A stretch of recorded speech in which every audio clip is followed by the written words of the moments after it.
and choices.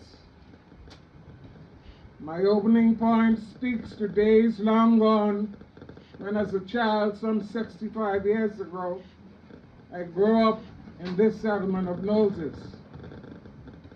I was born in King Yard, about 200 meters up the street, living with my grandmother until we left in 1963 to join my parents, who had migrated to New Providence a few years earlier.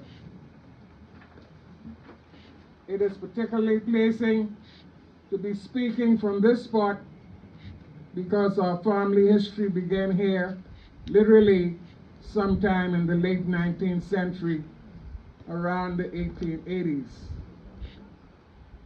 A Baptist preacher named Edward Moncur, my great-grandfather, stole Ophelia, his boss's daughter, took her to Nassau from this very spot called the Lot, married her, and they returned as husband and wife.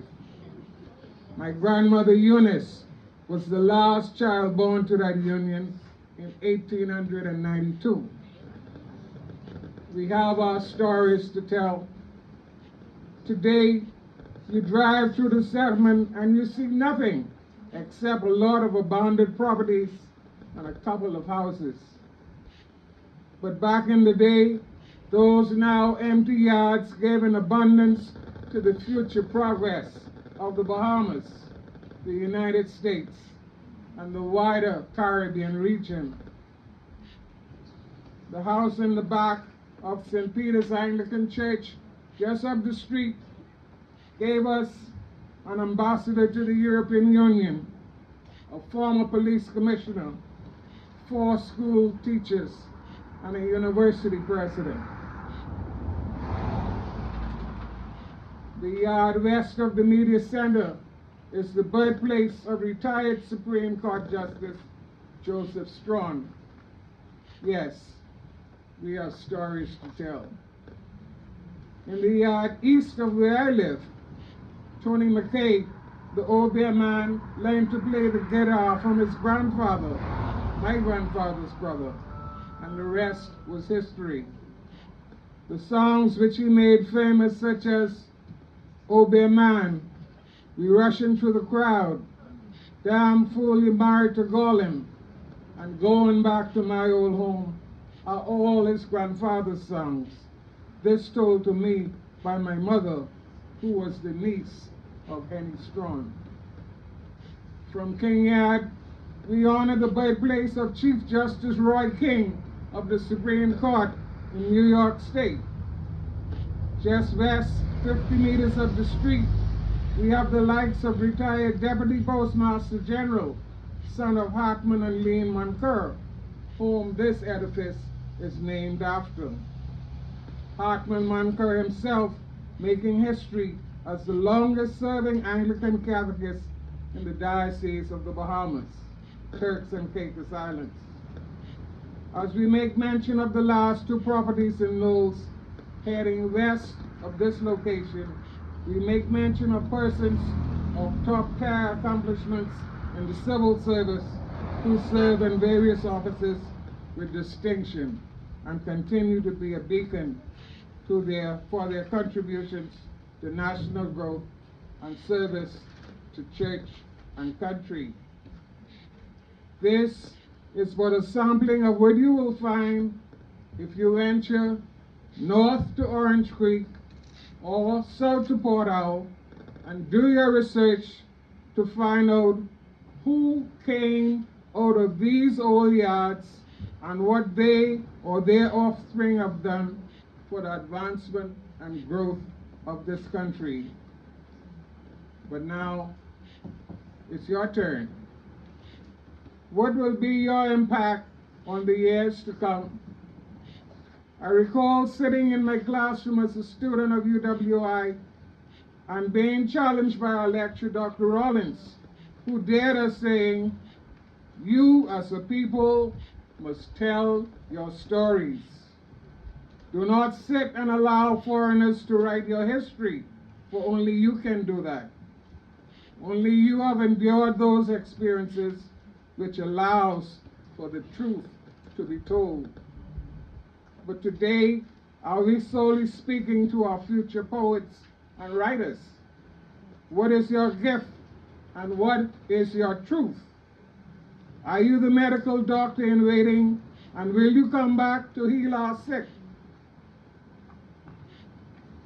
Are you the next police commissioner, and are you willing to heal the now broken system? Amen. Are you the next prime minister who will double as Moses to lead us to a new promised land? Amen. Are you willing to be part of the solution to come back home and put a new roof on your great-grandparents' old house and render us much-needed facelift to that particular settlement in Cat Island, which you call home? That's right. 50 years from now, who or what will you be? What will be your story? What will be your legacy? What difference will you have made in the Bahamas, which you leave behind to a younger generation like yourselves at this present moment? Are you ready for the giving? Are you ready for the sacrifice? Or are you just passing through and you can't wait for school to close in June, and just like Delia, you're gone? The theme for today speaks to sharing the love. We proclaim ourselves to be a Christian nation, and all of us are walking Bibles. Thus we are all familiar with Matthew 22 verses 36 and 39, where we are told to love the Lord your God with all your heart, all your soul, and all your mind. John 15 verse 12 admonishes that this is my commandment, that you love one another. So between loving God and loving one another, our country should be a paradise, and the lion should forever be sleeping with the lambs. How so then? We are in the present state within which we now find ourselves. In 1718, the official motto of the Bahamas was Paratus expulsus restituta commercia, or pirates expelled, trade restored. Pirates are still in their go-fast boats. 1972, the motto was revised to read, forward, onward, upward, together. But are we walking backwards? We all know the story, and we will not spit on a newly dug grave, but we need your help. Your time is now to make that difference. It begins and ends with you right now. Amen. Before you can love anyone or anything, you have to first learn to love yourself. No amount of motivational speech can change your perspective on life if you cannot discern right from wrong. Here comes the reality check. Will you share